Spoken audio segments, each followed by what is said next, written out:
Hey, wrench girl, think you could hand me that socket wrench without dropping it? The laughter echoed across Hangar Bay 3 at Naval Air Station Oceana, Virginia. The sound bounced off the steel walls, off the polished fuselages of F/A-18 Super Hornets, off the egos of men who thought their flight suits made them invincible. Lieutenant Bradley Chin, 26 years old, fresh out of flight school with exactly 43 flight hours under his belt, stood with his arms crossed over his pristine green Nomex suit. His buddies clustered around him, phones out, recording what they thought would be comedy gold for their Instagram stories. Petty Officer Second Class Rachel Kim didn't look up from the landing gear assembly she was inspecting on Viper 214. She just reached for the tool on her cart, placed it precisely in the designated slot, and went back to her work. Her coveralls were streaked with hydraulic fluid and grease. Her hands moved with quiet efficiency, torque wrench clicking in perfect rhythm.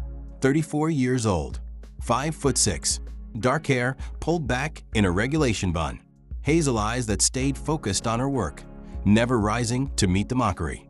"What's wrong, Kim?" Chun pressed, taking a step closer, voice loud enough for the entire hangar to hear. "Cat got your tongue? Or maybe you just don't understand pilot talk." His wingman, Lieutenant Marcus Webb, chimed in with a smirk. "She probably thinks the cockpit is just a really complicated car seat." More laughter.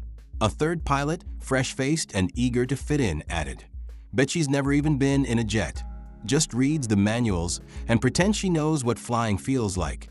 The deck crew nearby shifted uncomfortably.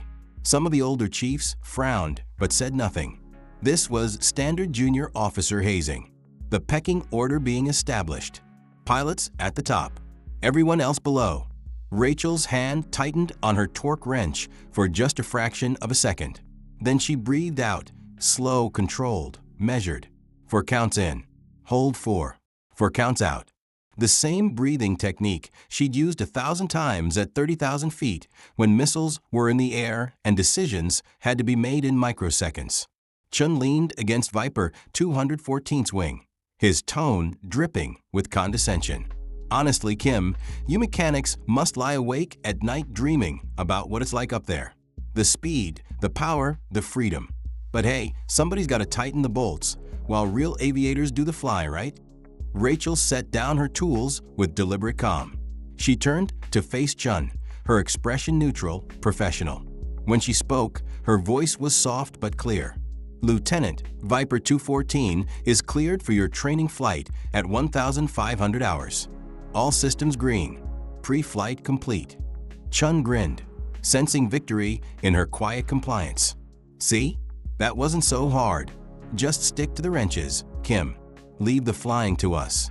He started to turn away, his buddies already moving toward the ready room, when the explosion ripped through the far end of Hangar Bay 3 with the force of a lightning strike trapped in a metal box.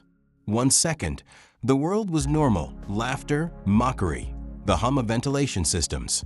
The next, fire and chaos. The blast wave hit like a physical punch. Windows shattered. Tools flew off carts. The overhead lights flickered and died, replaced by emergency reds that painted everything in hellish tones. Auxiliary power unit failure. Hangar 3. Fire. Fire. Fire. Sailors hit the deck instinctively. Chen's phone clattered to the concrete, screen cracking.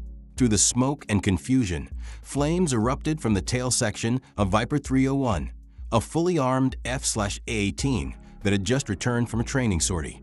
The APU, the auxiliary power unit that provided electrical power when the engines were offline, had overheated catastrophically. Sparks had met fuel vapors, and now the aircraft was burning. But that wasn't the worst part. Ordnance still mounted, someone screamed. "Live Sidewinders! Get out! Everybody out!" Panic exploded faster than the flames. Deck crew scrambled for exits. Officers shouted contradictory orders. The automatic fire suppression system kicked in, dumping foam and halon gas, but the fire was already out of control, spreading along fuel lines, eating through hydraulic systems. Chief Petty Officer Martinez, the senior enlisted man in the bay, grabbed a megaphone. "Clear the hangar. All personnel evacuate. This is not a drill." Body surged toward the massive hangar doors. Chun stumbled, nearly trampled in the rush. Webb grabbed him, yanking him towards safety. But through the chaos, one figure moved against the tide. Rachel Kim. While everyone else ran away from the flames, she ran toward them. Her mind had already shifted into a different gear. No longer the quiet mechanic enduring mockery. Now she was calculating heat spread rate, time to ordnance detonation, manual jettison procedures, cockpit access points, 60 seconds until the fire reached the AM, 9 Sidewinder missiles mounted on the wings. Another 30 seconds after that until the heat triggered detonation. Maybe less if the flames hit the rocket motors directly. If those missiles cooked off inside the hangar, the explosion would kill everyone still inside and collapse half the building. The auto-jettison system, the emergency release that should drop the weapon safely, was offline. She could see the diagnostic panel from here, all red lights. The explosion had fried the electrical systems. Manual release was the only option. But manual release meant climbing into a burning aircraft, navigating through smoke and flames, activating weapon systems from inside the cockpit while fire ate through the fuselage around you. It meant doing what Rachel Kim hadn't done in 5 years, getting back in the pilot seat. Kim, what the hell are you doing? Chief Martinez's voice cut through the chaos, but Rachel didn't stop. She grabbed a fire-resistant flight jacket from an emergency locker, yanked it on over her coveralls, and snatched a flight helmet from a nearby rack. Kim, that's an order. Get out of here. She turned just for a second, meeting the chief's eyes. Her voice was calm, certain, carrying a weight that made him freeze. Chief, those missiles cook off in 90 seconds. Nobody else is close enough to stop it. I am. You're a mechanic, not a... I know that aircraft inside and out, she cut him off. I can do this. What she didn't say, what she couldn't say, was that she'd flown this exact model 187 times in combat, that she knew the cockpit better than her own apartment, that her hands could find the master arm switch, the weapons jettison controls, and the emergency systems blindfolded. Because 5 years ago, Petty Officer Rachel Kim hadn't been a mechanic. She'd been Lieutenant Rachel Phantom Kim, F/A-18 pilot, Top Gun graduate, combat veteran with 200 missions over hostile territory. Until the accident, Martinez saw something in her eyes that made him step back. Authority, certainty, the kind that can't be faked. 30 seconds, she said quietly. Then get everyone behind the blast doors. She didn't wait for an answer. She was already moving, sprinting across the deck toward the burning jet, heat washing over her in waves that made her skin tighten. Behind her, Chen stood frozen, watching in disbelief as the wrench girl he'd mocked minutes ago charged into an inferno that trained pilots were fleeing from. The heat was intense. Even with the fire-resistant jacket, Rachel could feel it pressing against her like a physical force. Smoke billowed thick and black, burning her eyes, choking her lungs. She reached the aircraft and grabbed the boarding ladder. The metal was already hot to the touch. She hauled herself up, boots finding purchase on rungs slick with foam and hydraulic fluid. The cockpit canopy was closed, standard procedure for an armed bird on deck. She reached for the external canopy release, a small yellow and black handle most people didn't even know existed. Her fingers found it through muscle memory. One pull. The canopy hissed and began to rise. Smoke poured out. The interior was filling fast. She pulled herself up and over the canopy rail, dropping into the seat with practiced ease. Even through the smoke and chaos, her body knew this space. The stick between her legs, the throttle quadrant to her left, the instrument panel in front of her, most displays dead, but the emergency systems still showing faint light. Her hands moved on autopilot. Master electrical, on. Emergency power, engage. Weapons panel, arm. The aircraft's backup battery kicked in, giving her just enough power to activate the ordnance systems. Warning lights blazed across the panel. Fire warnings, hydraulic failures, electrical faults. The jet was dying around her, but the weapons release system was live. She flipped the master arm switch. found the selective jettison controls. Her fingers danced across switches she hadn't touched in 5 years, but the pattern was burned into her nervous system. Select Stations 2 and 8, the Sidewinder missile hardpoints. Safety interlocks, override. Emergency jettison armed. Her thumb hovered over the final button, the one that would drop both missiles safely onto the deck, away from the fire, where the ordnance team could secure them. But something was wrong. The starboard missile wasn't showing ready to release. A mechanical jam. The release mechanism was stuck. "Come on," she muttered, scanning the panel. Backup systems. There had to be. There. Manual override. A physical lever tucked under the right console. She'd have to reach down into the smoke-filled hell of the footwell, find it by touch, and wrench it free. Flames were visible now through the left side of the canopy. The fire had reached the wing root. 30 seconds. Maybe less. Rachel unbuckled, twisted in the seat, and plunged her hand down into the smoke. Her fingers found the lever. It was hot. Stuck. 5 years of corrosion and disuse had welded it in place. She pulled. Nothing. Pulled harder. The metal cut into her palm through her gloves. The heat was unbearable now. Sweat poured down her face. Every breath was fire in her lungs. "Rachel Kim, you've been in worse," she said aloud, her voice steady despite everything. "Afghanistan. Night missions. SAM sights lighting you up. This is just another day." She braced her boot against the instrument panel, grabbed the lever with both hands, and pulled with everything she had. Crack. The lever broke free. She heard the mechanical thunk of the missile release mechanism engaging. Pulled herself back up to the controls. Hit the jettison button. Both sidewinders dropped clean, falling 10 feet to the deck with heavy metallic thumps. "Clear," she screamed, not knowing if anyone could hear her. Ordnance clear. Now she just had to get out. The canopy was still open, but flames had spread across the wing. Her exit path was blocked. She looked around frantically. Then she saw it the other side. The starboard wing was still clear. If she could climb out, drop to that side. An explosion rocked the aircraft. Not the missiles. Something else. Maybe a hydraulic line rupturing under heat. The jet shuddered, began to list. No more time. Rachel scrambled out of cockpit, rolled across the canopy rail, and dropped onto the starboard wing. The metal was hot enough to burn through her gloves. She slid down the wing surface, hit the deck hard, rolled, and kept moving. Behind her, the aircraft groaned. More explosions, smaller ones, as systems failed catastrophically. She sprinted toward the blast doors just as they began to close. Dove through the gap with inches to spare. Landed in a heap on the other side. Safe. The blast doors sealed with a heavy clang. And then silence. Well, relative silence. Alarms were still screaming. Fire crews were mobilizing. But Rachel just lay there for a moment, chest heaving, lungs burning, hands shaking from adrenaline. She'd done it. The missiles were safe. The hangar wouldn't explode. Everyone was alive. A shadow fell over her. She looked up to see Chief Martinez staring down with an expression somewhere between awe and fury. "Kim," he said slowly. "What the hell was that?" She tried to answer, but her voice came out as a cough. Smoke inhalation. And then another voice cut through the chaos. Lieutenant Chun, standing with the other pilots who'd evacuated, his face pale, his earlier arrogance completely gone.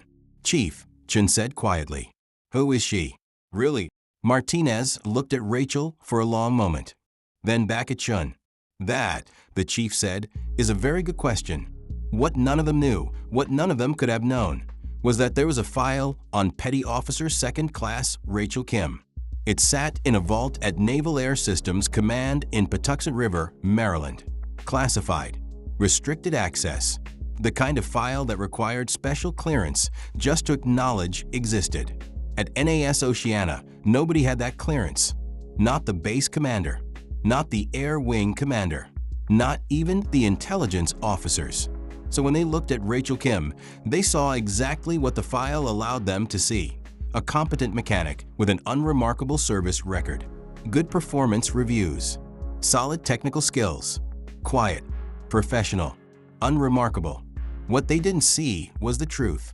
Lieutenant Rachel Phantom Kim, naval aviator, F/A-18 Hornet pilot, Top Gun graduate, class of 2015, Distinguished Flying Cross recipient, 200 combat missions over Afghanistan and Syria, 12 confirmed air-to-ground kills on high-value targets, 3 surface-to-air missile evasions, one of the Navy's most decorated female fighter pilots of her generation. Until 5 years ago, the mission had been routine, close air support for a SEAL team pinned down in the Helmand Valley. Rachel had been on her 187th combat sortie, flying through a night so dark it felt like swimming through ink. The RPG had come out of nowhere, not aimed at her, aimed at the SEALs on the ground. But her F/A-18 had been in a low pass, and the rocket's trajectory intersected with her flight path at exactly the wrong moment. The explosion had been catastrophic. Shrapnel tore through her canopy. One piece, small but traveling at supersonic speed, struck her left eye. She'd managed to gain altitude, partially blind, blood streaming down her face. Had radioed for emergency clearance. Had flown the damaged aircraft 200 miles back to base on instruments and instinct alone. Had landed it perfectly. The flight surgeon who examined her afterward had called it a miracle she was alive. The fragment had destroyed her left eye but missed her brain by millimeters. She'd spent 6 months in recovery, physical therapy, psychological evaluation, vision tests. The diagnosis: permanent vision loss, left eye, depth perception compromised. The Navy's verdict: medically disqualified from flight status. No waiver possible. Career over. They'd offered her options: medical retirement with full honors, a desk job, training command. But Rachel had chosen something different. She'd asked to retrain as an aviation mechanic, to stay close to the jets she could no longer fly, to keep her hands on the aircraft that had been her life. The Navy had approved the request, puzzled but willing to accommodate a decorated veteran. What they didn't understand, what nobody understood, was that Rachel wasn't ready to let go. So she'd become invisible, changed her rate, took off the wings, put on the coveralls, and waited for what she hadn't known. Until today, the medical team had cleared Rachel after a quick examination. Minor burns on her hands, smoke inhalation mild, bruising from her fall. Nothing serious. But as she sat in the medical bay, still in her scorched coveralls, word was spreading through the base like wildfire. The mechanic who ran into the fire, who climbed into a burning jet, who saved the hangar. Lieutenant Chun appeared in the doorway. His swagger was gone. He looked young now, uncertain. He approached slowly, stopped a few feet away.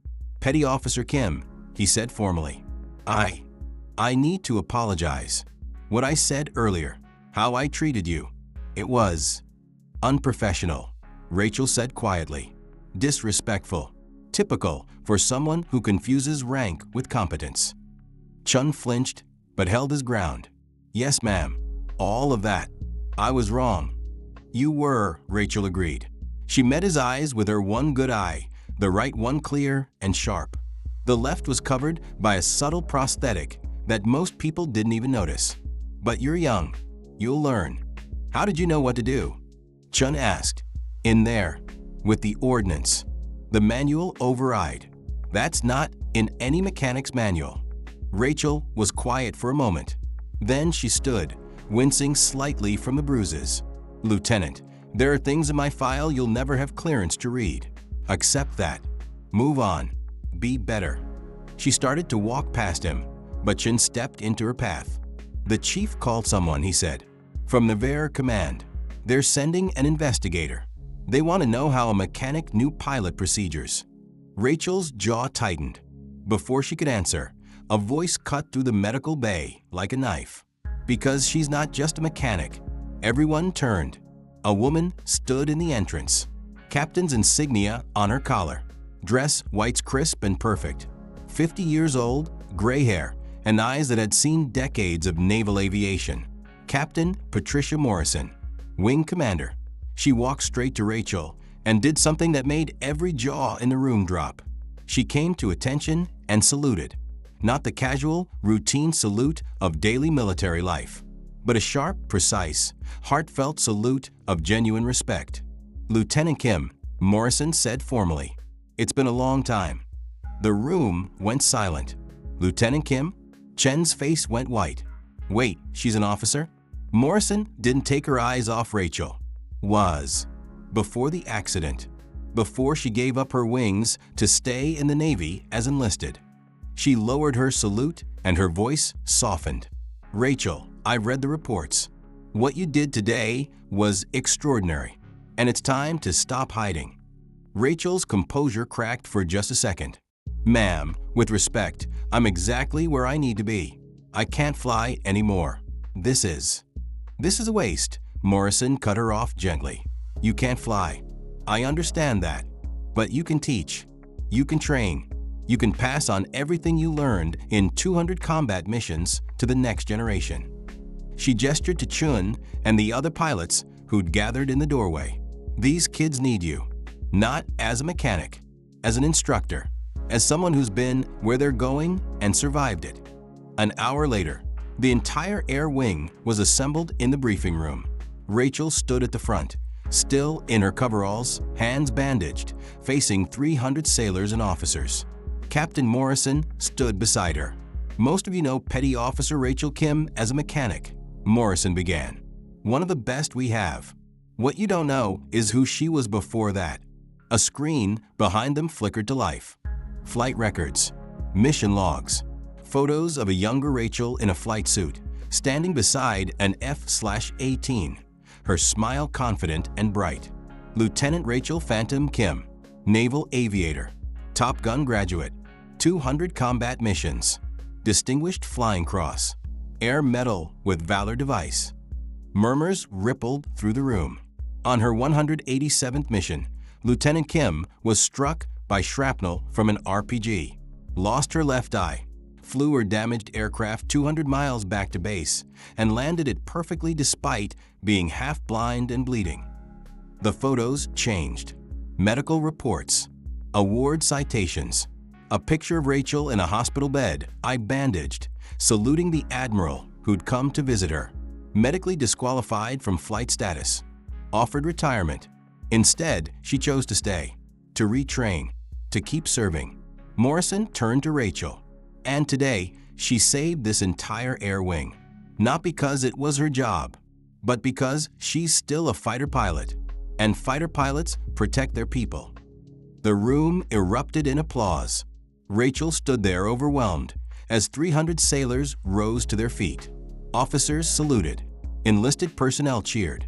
And in the front row, Lieutenant Bradley Chun stood with tears in his eyes. He'd called her Wrench Girl. She was a legend. 3 weeks later, the new training schedule was posted. Advanced Flight Operations Instructor, Lieutenant Commander Rachel Kim. They'd reinstated her commission, given her a new role. Not as a pilot, she'd never passed the flight physical, but as the person who'd trained the next generation of pilots.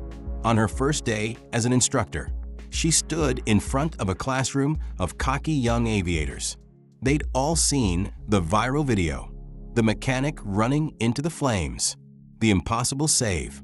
"My name is Lieutenant Commander Kim," she began, her voice calm and authoritative. "Call sign Phantom. Some of you think you know what it means to fly, to fight, to lead." She tapped the prosthetic eye that she no longer bothered to hide. "I'm here to teach you what it really means. And the first lesson is this: respect every person in your chain, from the admiral to the deckhand.